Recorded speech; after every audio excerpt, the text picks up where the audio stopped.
성도 여러분 안녕하십니까? 새벽 말씀 묵상입니다. 탕자의 비유를 잘 살펴보면 왜 예수님께서 누가복음 15장에 세 가지의 비유를 들어서 설명하고 있는지에 대해서 알 수 있습니다. 비유에 들어있는 내용을 잘 파악하기 위해서는 그 비유를 들어서 설명하고자 하는 이유를 먼저 알아야 하는데요. 누가복음 15장 1절부터 3절에 보면 그 이유가 설명되었습니다. 모든 세리와 죄인들이 말씀을 들으러 가까이 나아오니 바리새인과 서기관들이 원망하여 가로되 이 사람이 죄인을 영접하고 음식을 같이 먹는다 하더라. 예수께서 저희에게 이 비유로 이르시되, 예수님께서는 세리들과 죄인들에게 복음을 선포하려고 하는 중에 바리새인들과 서기관들이 뭘 했다고 합니까? 원망을 했다고 합니다. 무엇에 대한 원망이냐면 예수님이 죄인을 영접하고 그 죄인과 음식을 같이 먹는 것에 대해서 원망을 했다라고 합니다. 그래서 예수님께서는 저희에게 곧 바리새인과 서기관들에게 이 비유로 말씀하셨다라고 합니다. 그렇다면 이 비유를 들어야 하는 대상은 세리와 죄인들이 아니라 근본적으로는 바리새인과 서기관이지요. 우리는 어제까지 잃은 양, 잃은 은전, 그리고 탕자까지 잃어버린 것들이 돌아와서 기뻐하는 것을 보게 되었습니다. 잃은 양은 잃어버렸는지는 알지만 스스로 찾아올 수 없기에 목자가 찾아야 했고요. 잃어버린 은전은 잃어버린 줄도 모르고 어떻게 찾아가야 하는지도 모르기 때문에 여인이 등불을 들고 샅샅이 찾았는 것을 보게 됩니다. 그리고 탕자는 그가 스스로 잃어버린 바를 선택했지만 또 스스로 돌아오는 것도 자기 스스로 하게 됩니다. 그 뒤에는 아버지의 기다림이 있었다라는 것을 보게 되었습니다. 이렇게 목자, 여인, 아버지는 성부 하나님, 성자 하나님, 그리고 여인이 등불로 비유된 성령 하나님, 이렇게 잃어버린 것을 찾는 우리 삼위 하나님이 계시다라는 것을 알 수 있습니다. 탕자의 이야기는 여기서 끝나지 않습니다.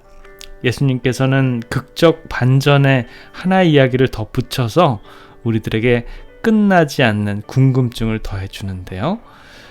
거기에 바로 이제 맏형이 등장을 합니다. 일하고 돌아온 이 맏형이 등장을 하는데요. 동네 가까이 가보니 자기 집 같은데 이 풍약이 울리고 잔치 소리가 나는 겁니다. 이거 무슨 일인가 하여 종에게 물어보니 종이 뭐라고 합니까?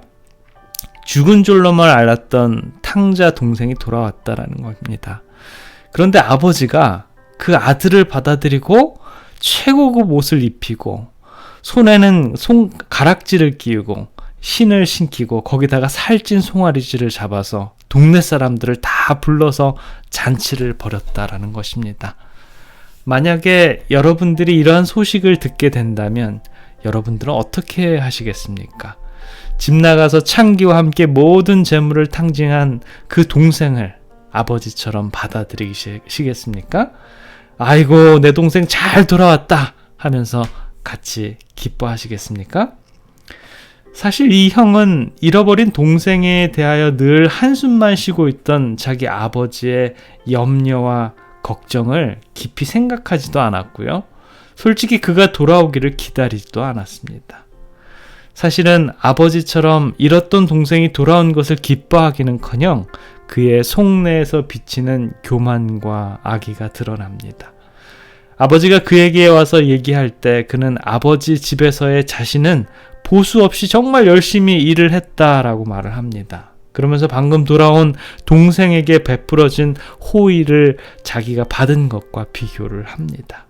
아버지, 저에게는 염소 새끼 한 마리도 제 친구를 위해서 잡지 않으셨는데 창기와 함께 모든 재산을 삼켜버린 못난 탕자가 돌아오매 살찐 송아지를 잡으셨나이다 라고요.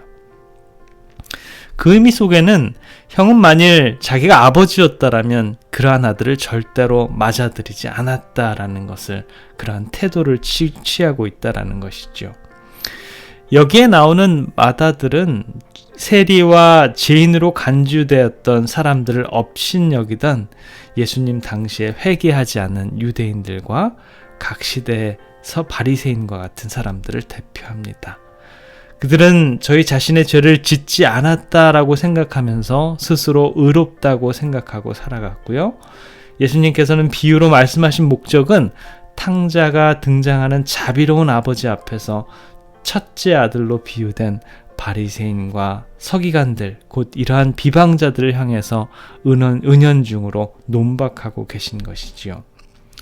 그들은 비유에 나오는 마다들과 같이 하나님의 특별한 특권을 누리면서 살아갑니다. 태어날 때부터 그 가정에서 정말 호의호식을 하면서 자라났고요. 그들은 하나님의 집이 아들들이라고 주장하지만 조금도 자비가 없는, 심지어는 자기의 노력의 대가를 품삯으로 따지려고 하는 그러한 근성을 가지고 있었습니다. 어쩌면 그들은 하나님을 혹독하게 일을 시키는 주인과 같이 생각을 하면서 살아갑니다. 행함으로 말미암아서 그가 구원을 받겠다라는 그런 마음으로 살아가는 것이죠. 하나님을 위해서 열심히 일하면 일한 만큼 많은 대가를 받는다라는 그런 생각을 하고 삽니다. 그러나 조금도 자비롭지 않게 주인이 다른 일꾼들에게 더 많은 품삯을 줄 때 그것을 질투하고 시기하는 그러한 모습이 바로 이들을 표상합니다. 아버지의 마음을 기쁨으로 충만케 한 탕자의 귀가가 그들에게는 오히려 질투심을 일으킬 뿐이었습니다. 우리는 누가복음 15장에서 잃어버린 4가지를 살펴보았습니다.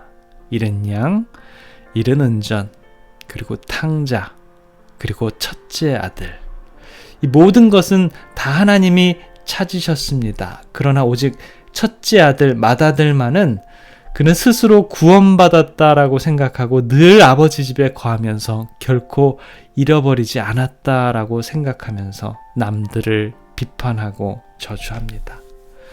어쩌면 하나님 보시기에 가장 구원받기 힘든 사람들이 아닌지요. 그렇다면 현재를 살아가는 저와 여러분들의 삶은 어떠합니까? 우리가 하나님의 자녀라고 자칭하고 살아가지만 실제로는 맏아들처럼 동생이 돌아오는 것을 시기하고 불평하고 비교하고 트집을 잡으면서 살아가는 우리들의 모습은 아닌지요. 우리들의 이러한 비난적인 생각과 행동이 하나님의 자비로운 은혜와 사랑을 가리고 있지는 않은지 한번 생각해 봤으면 좋겠습니다. 하나님께서 오늘 저와 여러분들에게 특별한 기별을 주십니다.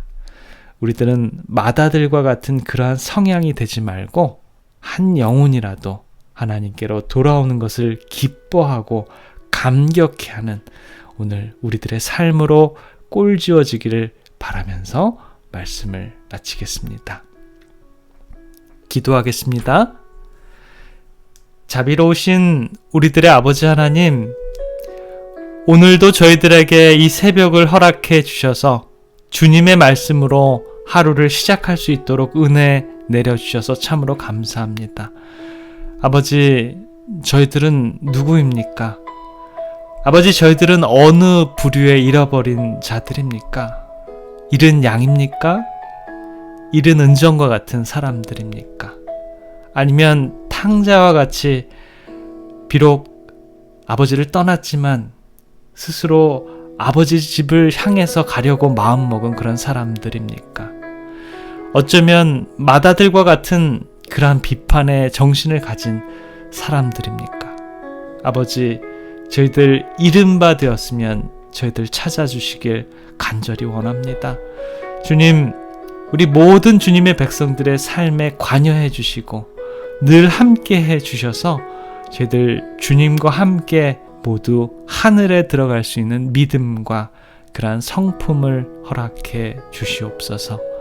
우리들을 사랑해 주시고 죽기까지 우리들을 구원해 주셔서 아버지의 아들 독생자를 십자가에 못 박기까지 사랑해 주시는 우리 구주 예수 그리스도의 이름으로 간절히 기도드립니다. 아멘.